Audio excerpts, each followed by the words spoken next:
Muito bem. Então agora a gente vai falar de ressuscitação pediátrica e a gente vai começar com pré-teste, que eu vou responder depois junto com vocês. Do que se trata a campanha Back to Sleep? Refere-se à apneia do sono por obstrução alta, tem relação com terror noturno e voltar a dormir, é uma campanha que visa reduzir a incidência da morte súbita do lactente, ou é o hábito de dormir mais 15 minutos pela manhã com o objetivo de ficar mais ativo durante o dia. Então, Back to Sleep. Hoje eu fui fazer isso, quase perdi a hora. Qual é o pulso que deve ser checado em uma criança de 6 meses com parada respiratória? Radial, carotídeo, braquial ou femoral? Qual é o risco da manobra de Heinrich em lactentes? Induzir vômitos, causar apneia, lesar o fígado ou comprimir a aorta abdominal excessivamente? Qual dos seguintes sinais abaixo caracteriza o choque descompensado? Sonolência, taquicardia, hipotensão ou taquipneia? Na ressuscitação, qual é a razão? Massagem cardíaca externa por ventilação, quando há 2 socorristas e se está usando uma máscara laríngea para ventilar a vítima. 5 massagens para uma ventilação, 30 para 2, 15 para 2, ou não há necessidade de coordenação massagem cardíaca ventilação neste caso. Muito bem. A aula de hoje ela é baseada nos protocolos, os guidelines, né, de reanimação publicados pela American Heart Association, nessa revista Circulation, que está livre na internet, você entra lá, você consegue pegar. E essa foto colorida é do protocolo de 2005, que não muda nada para a foto de 2010. É a mesma coisa, só que essa é colorida mais bonitinha. O detalhe é, a cada 5 anos, há uma renovação desses votos de reanimação. Então, foi em 2005, foi em 2010 e tem uma chance enorme de ser em 2015, esse ano. Então, se houver alguma modificação, eu informarei para vocês assim que sair alguma coisa nova. Mas, por enquanto, está valendo a de 2010. O que acontece muitas vezes quando tem essa virada, que pelo que eu ouvi dizer está programada para outubro, é que na prova de residência eles botam um guideline antigo, porque acabou de sair o novo, não dá tempo. Ou então não botam, com medo de dar algum problema. Ou então botam alguma coisa que não mudou. Beleza. Muito bem, então a gente está baseado no que está publicado em 2010, que é o mais novo. A tendência, esse ano, em algum momento, saiu um novo. Mas por enquanto não. Então tudo começa com a corrente de sobrevivência, que está lá na infância.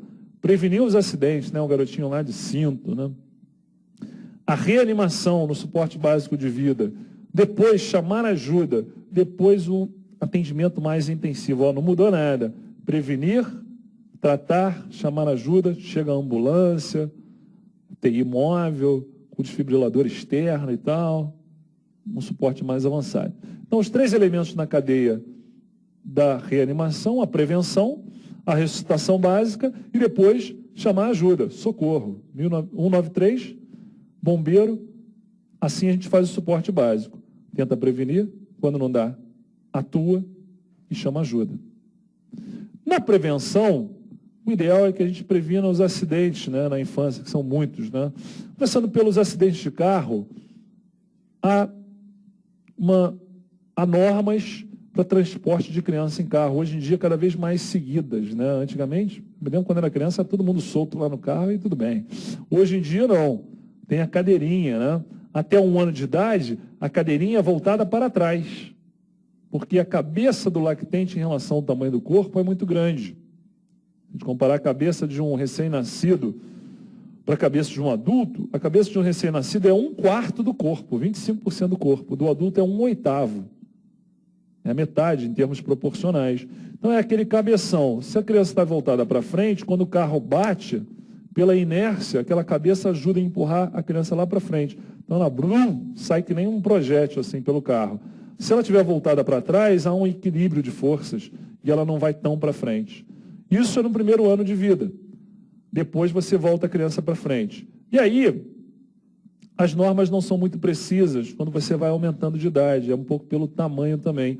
Quando a criança começa a ficar grande demais para a cadeirinha, geralmente em torno de 4, 5 anos, você tira a cadeirinha, até 1 ano ela está voltada para trás, depois de 1 ano ela vira para frente.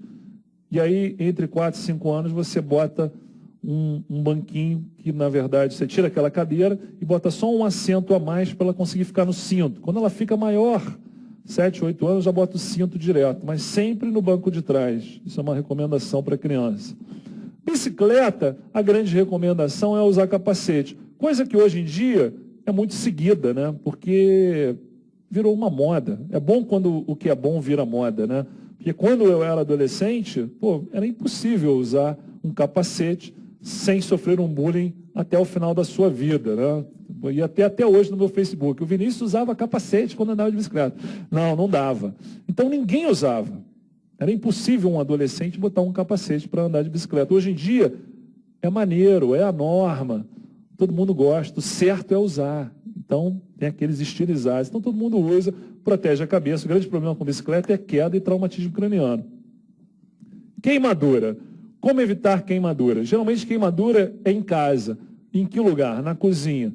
Criança pequena não pode ter acesso à cozinha. Como é que você evita o acesso de uma criança pequena à cozinha? Bota cercadinho.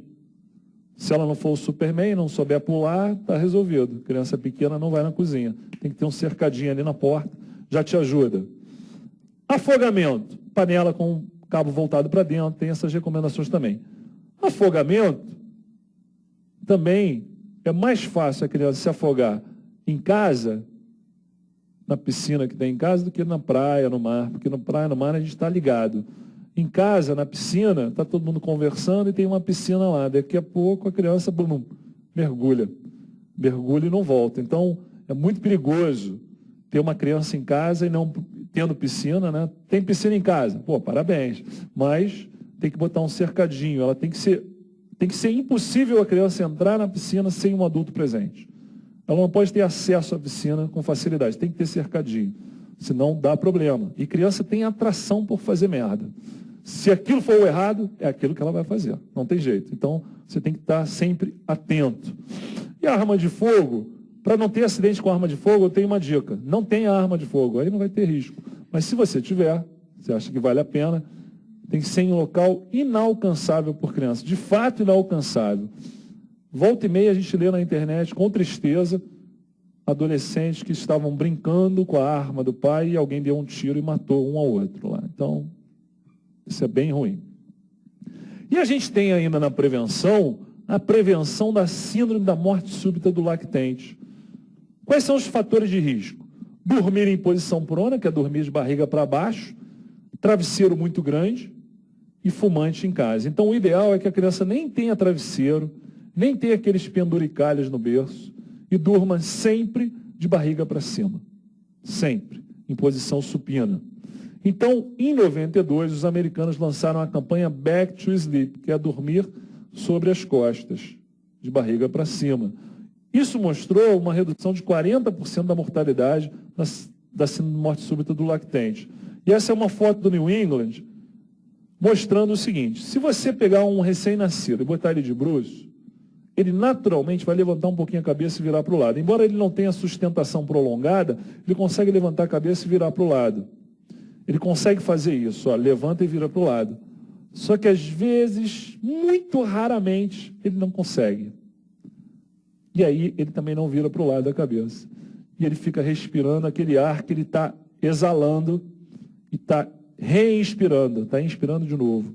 Ele começa a acumular CO2, ele começa a ficar hipóxico e também com hipercapnia, e daqui a pouco ele faz uma apneia e morre. É uma situação raríssima, mas que pode acontecer. Então, dormindo de barriga para cima, não tem esse risco. Então, depois de muitos anos dos americanos terem lançado a campanha, embora os pediatras brasileiros já soubessem, houve, depois de muitos anos, década depois, uma mobilização nacional.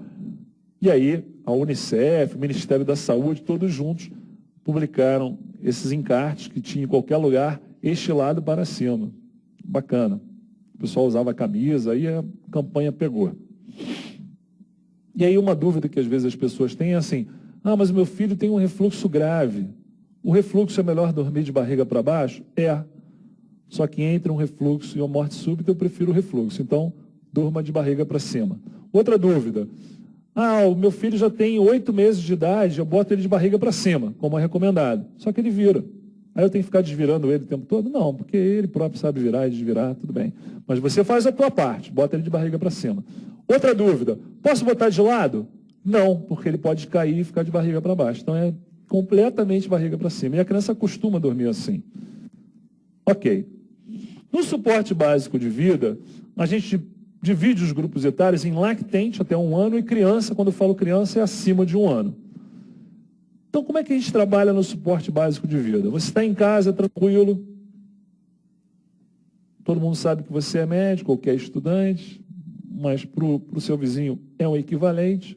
Então, beleza, daqui a pouco, seu vizinho bate na sua porta desesperado porque o filho dele parece que não está respirando, está lá na cama, aconteceu alguma coisa. Você está fora do hospital. É um atendimento pré-hospitalar. Então, você entra lá, a primeira coisa que você vai fazer é checar a resposta da criança. Como? Se você souber o nome, é mais fácil, né? Você chama pelo nome. Fulano. Se você não souber, usa um genérico. Fala aí, amigão, acorda aí. Se não houver trauma, você pode dar uma balançada. Senão, você só chama alto, grita ali do lado da criança. E, ao mesmo tempo que você chama, você observa se tem ou não respiração. Então, você vê a resposta dele e vê se ele respira. Se ele respira e não tem trauma, e respira espontaneamente, bota ele na posição de recuperação. Que posição é essa? Bota a criança em decúbito lateral, como está na foto aí, e uma perna dobrada, de maneira que ele fique equilibrado nessa posição. Porque se ele está desacordado e vomitar, ele estando de lado é melhor, porque não vai broncoaspirar.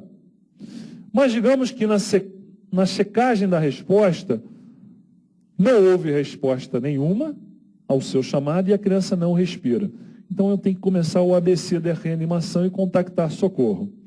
Em criança, parada respiratória, cardíaca, principalmente a parada cardíaca, ela advém da hipóxia, do choque. Ela não costuma ser uma parada cardíaca primária como é o adulto. O adulto está andando na rua, de repente cai desmaiado, tem uma parada cardíaca, geralmente a origem dessa parada é do próprio coração.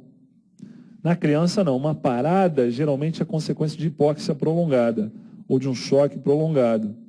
Então, para a criança, mais útil do que a massagem, mais útil até do que uma desfibrilação, com um desfibrilador automático externo, quando você está na rua, que é o melhor aparelho para fazer isso, mais útil é você ventilar a criança.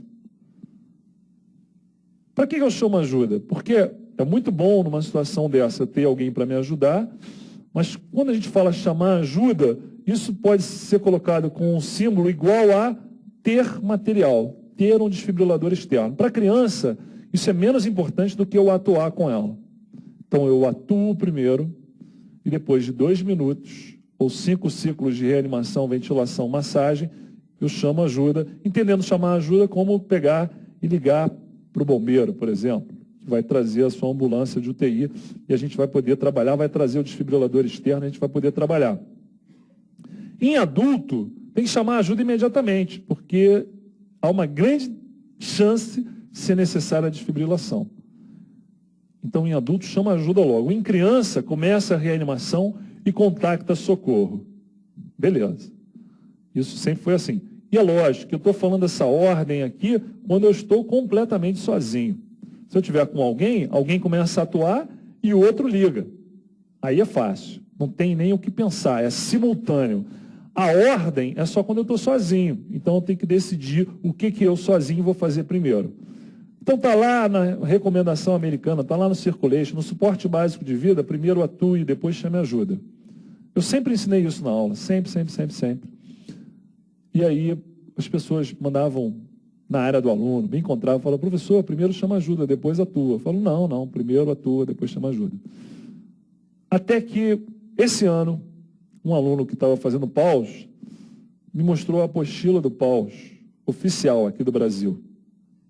Que, logicamente, eles pegaram todos os americanos e traduziram para português. Aonde está escrito, chame ajuda e depois atue. Pô, foi uma decepção tão grande para mim ver que no material do Paus brasileiro está ao contrário. Porque quando você vai ler em inglês, está assim, se você estiver sozinho, shout for help, ou seja, grite por ajuda. Socorro, é quase que um clamor assim, oh meu Deus, me ajude. Você pode dar um grito e depois você atua. E depois de 2 minutos, ative o serviço de emergência. Para mim, chamar ajuda, como é colocado nas provas, é ativar o serviço de emergência. Não é gritar por ajuda, socorro, não é isso. Ativar o serviço de emergência é, primeiro atua, depois ativa o serviço de emergência. Para um segundo para ligar. E no Paus brasileiro está primeiro ativar o serviço de emergência e depois atuar. Então, depois que eu li isso, com grande decepção, eu parei de lutar contra isso. Então, primeiro chama ajuda e depois atua. Sabendo que primeiro atua e depois chama ajuda. Então, a gente começa o ABC da reanimação. Outra coisa é você estar dentro do hospital. Aí chama ajuda direto. Então, no suporte avançado, chama ajuda direto. Mas no básico, no pré-hospitalar, seria primeiro atuar e depois ativar o serviço de emergência. Mas no Paus, traduzido aqui no Brasil, primeiro chama ajuda. Beleza, não vou mais brigar por isso. Mas uma coisa que é consenso, e está certinho, é assim, eu vou começar a atuar na criança. O ABC da reanimação mudou para CAB. E aí volto a falar o seguinte, do ponto de vista fisiopatológico, não faz sentido eu começar com a massagem. Para criança, faz mais sentido começar com a liberação da via aérea, que é o A, e depois ventilação, que é o B, que é o breathing, né? Fazer uma respiração de salvamento. Só que, se a gente pensar no suporte básico, que é o pré-hospitalar, a maioria das pessoas que tem um piripaque na rua é adulto, não é criança. Num acidente de carro, pode ter criança, mas sempre terá adulto. Então, geralmente tem mais adulto do que criança. Então, o socorrista que faz medicina pré-hospitalar, ele está acostumado a ver adulto. E, de repente, ele vê uma criança. E aí, ele sabe que a criança é diferente, mas ele não lembra exatamente como é. Isso causa uma paralisia no cara. O cara para. E essa estagnação de 1, 2, 3 minutos custa muito caro para a criança. Então, em função disso, se achou melhor, os americanos, os brasileiros, os australianos, todo mundo concordou que é melhor padronizar de fato para o suporte pré-hospitalar. Então, chegou para ver, está em aparente parada respiratória, vamos começar com a massagem, depois libera a via aérea, depois a gente faz a ventilação de salvamento. Considerando que a gente faz 100 massagens por minuto, né? E sozinho eu faço 30 para depois fazer 2 ventilações, eu vou gastar 20 segundos, em média, para massagear e já partir para a ventilação. Ou seja, eu vou perder 20 segundos, perder, entre aspas, 20 segundos. Melhor do que perder 2 minutos. Então, ficou padronizado que é CAB para todo mundo. Começa pela massagem. Então, se começa pela circulação, pela massagem, primeira coisa, chequei resposta. Não responde, não respira? Vamos atuar. Então, vamos atuar de que forma? Começando pela circulação, checa o pulso. No lactente, pulso braquial. Na criança acima de 1 ano, femoral ou carotídeo. Eu tenho 10 segundos, não mais que isso, para ver se tem pulso. Se em 10 segundos eu fiquei na dúvida, está parado. Se em 10 segundos está bradicárdico e com cianose, com uma frequência cardíaca menor que 60, está parado. Começa a massagem cardíaca externa, que tem técnicas diferentes. No lactente, existe a técnica dos 2 dedos. Traço uma linha entre os mamilos, uma linha intermamilar, vou logo abaixo dessa linha, boto 3 dedos aqui em cima do externo e levanto o primeiro. Só com 2. Por exemplo, o Lula não precisa levantar o dedo, porque ele não tem, né? Então, brincadeira. Então, linha intermamilar, externo, 3 dedos, levanto um dedo, fico com 2 dedos. Ou seja, eu vou fazer a pressão 1,5 cm aproximadamente abaixo dessa linha imaginária intermamilar. E com a criança em cima de mim ou numa superfície dura, eu fico fazendo essa massagem. Eu já fiz essa massagem uma vez única na minha vida, que eu estava sozinha, fui fazer. Aí daqui a pouco chegou mais gente, aí eu consegui mudar a massagem. E eu digo para vocês o seguinte, ela cansa muito mais do que a massagem de abraçar o tórax. Essa é de 2 dedos, essa é de abraçar o tórax. E a de abraçar o tórax, aonde eu entro na posição, também 1 centímetro, 1,5 cm abaixo da linha intermamilar em cima do externo, ela cansa menos o examinador, o socorrista, e ela é mais eficaz em ejetar o sangue. Então, por que não fazer ela sempre? Porque note aqui, ó, ou esse cara aqui tem 4 braços, ou tem mais alguém ajudando ele. Tem alguém ajudando ele. Quando eu estou sozinho, se viu o seguinte, que para eu passar, eu vou fazer tudo, né? Eu vou massagear e ventilar. Para eu passar da massagem para a ventilação, é mais rápido quando eu faço essa massagem dos 2 dedos. Faz 2 dedos, ventila. É mais rápido do que abraçar. Abraçar, você fica abraçado, aí demora a soltar. Então, abraçado quando tem outro socorrista. Sozinho, massagem dos 2 dedos.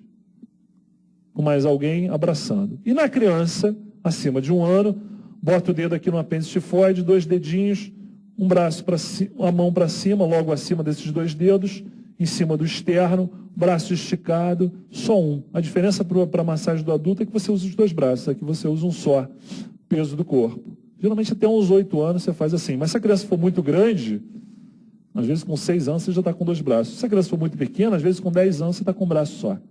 Então bota um banquinho para ficar alto e pum, joga o peso do corpo, essa não cansa tanto. Como é que é a coordenação? Massagem e a ventilação que virá a seguir. Se eu estiver sozinho, 30 compressões e 2 ventilações. Se eu tiver um amigo, chegou um amiguinho, beleza, vamos dividir esse trabalho. Um vai ventilar e outro massagear, mas aí eu passo a fazer 15 compressões e 2 ventilações. É fácil lembrar pelo seguinte, estou sozinho, 30 para 2. Tem mais alguém, divido por 2. 30 por 2, 15. 15 para 2. Então, 30 para 2 sozinho, 15 para 2 com alguém. Se eu entubar ou colocar uma máscara laríngea, que equivale a uma via aérea avançada, não há mais necessidade de coordenação. A única exceção em tendo uma via aérea avançada é o neonato. Na sala de parto, quando você entuba, ainda assim, mesmo com via aérea avançada, você massageia 3 vezes e ventila 1. Na criança maior, botei um tubo, acabou a sincronia. Fica um lá massageando 100 vezes por minuto e o outro lá ventilando 8 a 10 vezes por minuto. Porque na vida prática, é difícil de você ver alguém ventilando 8 a 10 vezes por minuto. Mesmo no máximo 10 vezes, seria uma ventilação a cada 6 segundos. Seria isso, ó. Ventilou, contou. 1, 2, 3, 4, 5, ventilou. Eu já vi muita parada cardíaca em criança, muita mesmo. Trabalhei muito tempo em emergência, muito mais tempo ainda em CTI. Nunca vi ninguém ventilando de uma maneira diferente dessa. Ó. Desespero total. Eu mesmo é difícil ventilar devagar, é difícil. Mas na prova vocês vão responder o que é o certo de fato, que é 8 a 10 ventilações por minuto e sem massagens. Sem conserto. Vamos lá. Massageei, passo para o ar. Depois de 30 compressões, libero a via aérea levantando a mandíbula, fazendo uma extensão do pescoço, sendo que, havendo trauma, só levanta a mandíbula. Não estendo o pescoço, pelo risco da lesão da coluna. E aí liberou a via aérea, vamos ventilar. Vamos para o B, que é o breathing. No protocolo antigo, tinha algo poético que falava de olhar para ver se a criança respira, sentir o bafo quente na nuca para ver se a criança está respirando e ouvir o som da respiração. Só que no protocolo novo, quando você checa a resposta, você é malandro. Você olhou a resposta e olhou a respiração. Você já olhou. Aí você checou o pulso, massagem, liberou a via aérea, ventila. Não olha mais para ver se está respirando, se não tem mais. Liberou a via aérea, ventilou. Ventilou. Né? Respiração de salvamento. Boca, nariz, boca. Se a criança é muito pequena, você vai englobar o nariz e a boca. Se a criança for maior, for uma criança de fato, acima de 1 ano, geralmente dá para fazer boca a boca, sem esquecer de tapar o nariz aqui, senão se você sopra pela boca, o ar sai pelo nariz aqui em cima de você. É fácil fazer ventilação boca a boca? Eu poderia dizer, não sei, nunca fiz, mas eu já fiz. Já fiz uma vez. Porque é difícil você ter a necessidade de fazer um boca a boca, né? Geralmente eu vejo parada em hospital. Eu não faço medicina pré-hospitalar, então já vi milhões de paradas em hospital. Então, geralmente tem material, né? Tem pelo menos uma máscara, em tubo, enfim. Não há necessidade de fazer boca a boca direto. Mas já aconteceu comigo no CTI, de ter uma criança internada no CTI de adulto, porque não tinha vaga no CTI de criança. Então eu fui ver a criança no CTI de adulto, estava acompanhando lá Na verdade, estava na passagem de plantão. E aí, quem me passou o plantão falou assim, olha, a criança está chocada, está com 40 de dobutamina. Eu falei, 40? Falei, cara, nunca vi 40 de dobuta, mas tudo bem.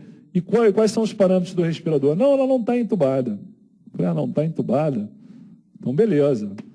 Na passagem de plantão, chegou a enfermeira, doutor, o paciente parou de respirar. Eu falei, caraca. Aí chegamos lá, fui olhar a criança completamente cianótica, cada vez mais bradicárdica, em apneia.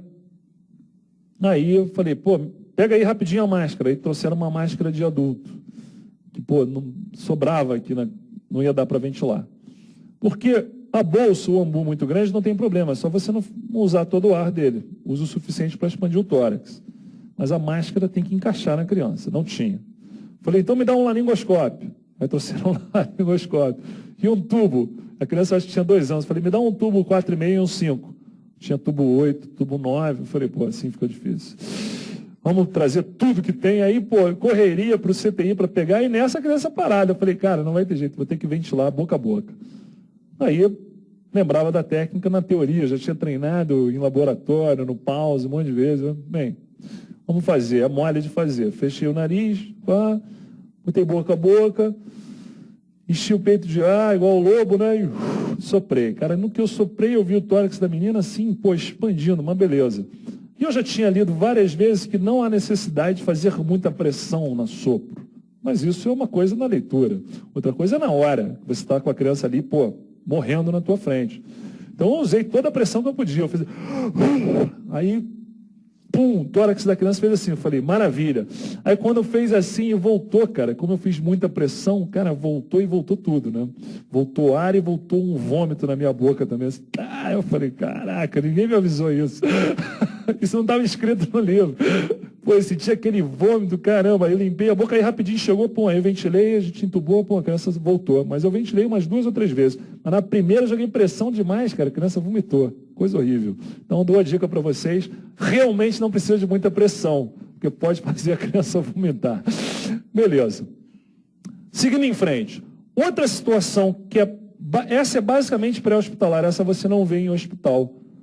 É a obstrução das vias aéreas por corpo estranho. Como é que eu resolvo uma criança que está aqui comendo, de repente se engasga, e começa a ficar cianótica? Depende do tamanho do paciente. Se for um lactente, bebê, eu vou pegar ele no colo, vou botar ele, vou mostrar a foto aqui, fica melhor. Boto ele sobre a minha perna, virado de bruços, em cima do meu braço, e vou bater entre as escápulas dele com força. São os golpes no dorso. Ou seja, enfia porrada. Golpes no dorso. Geralmente na primeira batida sai. Se não sair na primeira batida, você vai bater mais. E mais, e mais, e mais. São 5 batidas, no máximo. Eliminou o corpo estranho, está resolvido. Não eliminou o corpo estranho depois de 5 pancadas no tórax, entre as escápulas, você vira o bebê ao contrário, depois de 5 golpes no dorso, vira o bebê ao contrário e faz aquela massagem dos 2 dedos, aqui não com o objetivo de melhorar a frequência cardíaca, mas com o objetivo de aumentar a pressão intratorácica. Você vai apertar, a criança vai fazer assim, ó. Aí vai botar para fora. Aí eu faço 5 compressões torácicas. Não resolveu, eu viro e 5 batidas, golpes no dorso. Então, pá, pá, pá, não saiu 5 vezes, viro 5 compressões, 1, 2, 3, 4, 5, não saiu, viro 1, 2, 3, 4, 5 e assim vou. Mas espera aí, não tenta tirar o objeto, não? Não tenta. A não ser que a criança pare de respirar. Porque se a criança parar de respirar, o que não é tão comum na obstrução por corpo estranho, ela tem uma respiração, mesmo com dificuldade ela respira, mas se ela fizer uma apneia, você vai ter que ventilar. Aí sim, antes de ventilar, você abre a boca da criança, ela deitada, olha para ver se tem um corpo estranho. Se você estiver vendo, você tira o corpo estranho. Está resolvido. Se você não estiver vendo, você não tenta botar o dedo, tentar achar com o dedo, porque dedo não tem olho, né? Então, você não vai achar, você vai empurrar mais para dentro.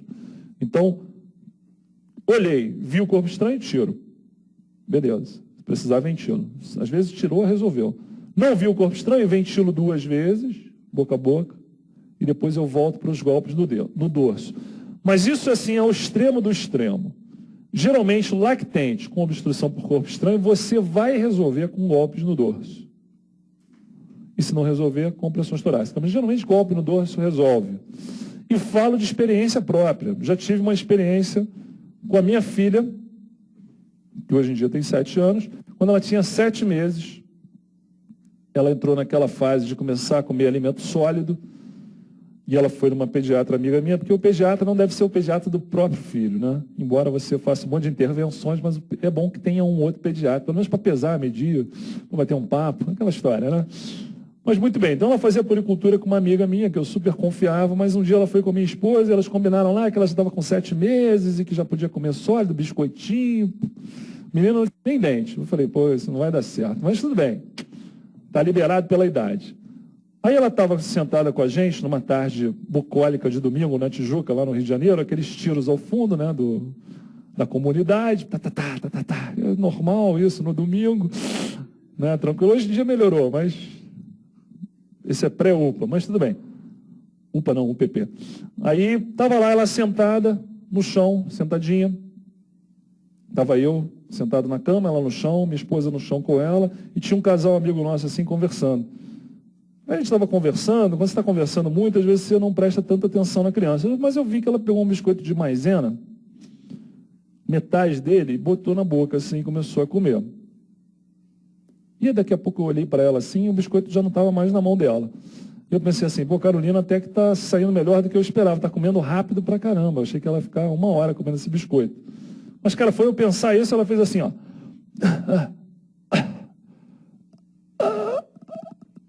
Aí ela foi ficando, ela é muito branquinha, ela foi ficando escura, roxa, completamente cianótica. Aí minha mulher pegou ela assim, levantou, eu peguei ela assim com uma mão só, minha mão é grande, né? Fiz assim, ó, pau! Aí o biscoito, pum! Voou quase na parede, cara. Aí a Carolina, uá, começou a chorar, minha esposa também começou a gritar, e eu, pô, nessas horas eu fico chateado com a mãe. Aí eu pego, dei a criança para ela, que era minha filha, no caso, dei para ela e saí do quarto, assim, saí. Não falei com ninguém, saí do quarto. Aí eu fui para a cozinha, cara, mas eu estava tão nervoso. Aí eu fui beber água, botei água no copo, eu não conseguia levar o copo na boca, ficava assim, ó. Aí teve uma hora que eu pensei assim, pô, primeiro que o cara com Parkinson deve ter dificuldade para beber água, foi a primeira conclusão que eu cheguei. E a segunda é que eu realmente não estava com sede, pô, não precisava beber água naquela hora. Aí, pô, respirei fundo e tal, voltei pro quarto, todo mundo tranquilo, Carolina passando bem, o bebê, todo mundo bem. Aí esses amigos falaram assim, esse casal falou assim, o cara falou assim, eu fiquei impressionado como você ficou tranquilo. Eu falei, isso é meu dia a dia, meu cartão aqui do consultório. Mas foi num instinto, mas volto a dizer, não procure o objeto dentro da boca, dê os golpes no dorso, que é isso que resolve. Entendeu? E tem outra manobra, chamada manobra de Haynes, que a gente faz na criança.